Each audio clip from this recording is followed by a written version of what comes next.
Kalau semalam memang kami sengaja minta waktu ketemu untuk berkomunikasi sebagai perwakilan dari Dewan Perwakilan Rakyat, itu menyampaikan aspirasi rakyat di daerah-daerah yang kemarin kesulitan mendapatkan LPG. Nah, sehingga kemudian dari hasil komunikasi itu ya tadi pagi Presiden sudah turun tangan meminta agar Kementerian SDM mengaktifkan kembali pengecer-pengecer yang tadinya tidak bisa berjualan. Demikian.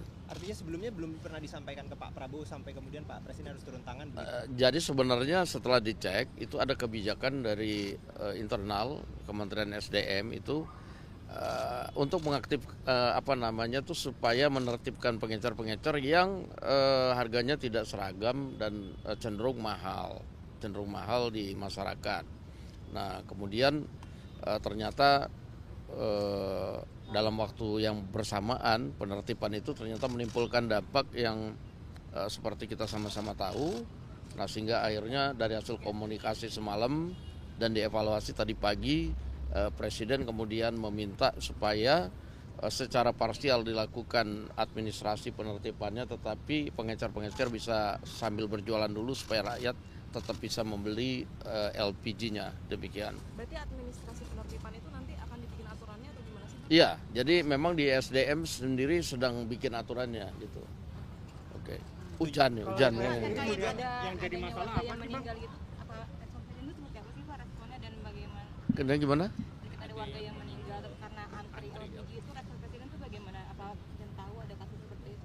Ya, kita juga sudah beritahu bahwa ya, tapi kan sebab musababnya nggak cuma karena ngantri. Itu kebetulan di Pamulang di dapil saya. Jadi kita udah kirim tim juga untuk datang dan malam ini ada pengajian di situ. Terima kasih. Diskusi hari ini soal tujuannya tetap dilakukan tapi caranya mungkin yang sedikit Iya, begitu, Pak. ya, secara parsial caranya kemudian dilaksanakan, tetapi pengecernya bisa berjualan dulu sambil nanti akan dibenahi atau kemudian diproses administrasinya menjadi subpangkalan. Temukan DPR itu apa hingga dari rencana penertiban hingga akhirnya ternyata antrian dan kelangkaan dan lain-lain. Iya, kita melihat bahwa penerapan aturannya juga mungkin mendadak ya, tidak tersosialisasikan sehingga kemudian dampaknya tidak dihitung bahwa kemudian terjadi penumpukan masyarakat yang perlu gas LPG kan begitu. Ya, oke. Pak mengatakan bahwa Pak Presiden Prabowo tidak melarang penjualan gas bergeser. Ini apakah sebelumnya Pak Bahlil tidak melaporkan ke Pak Prabowo, Pak? Saya belum tahu itu.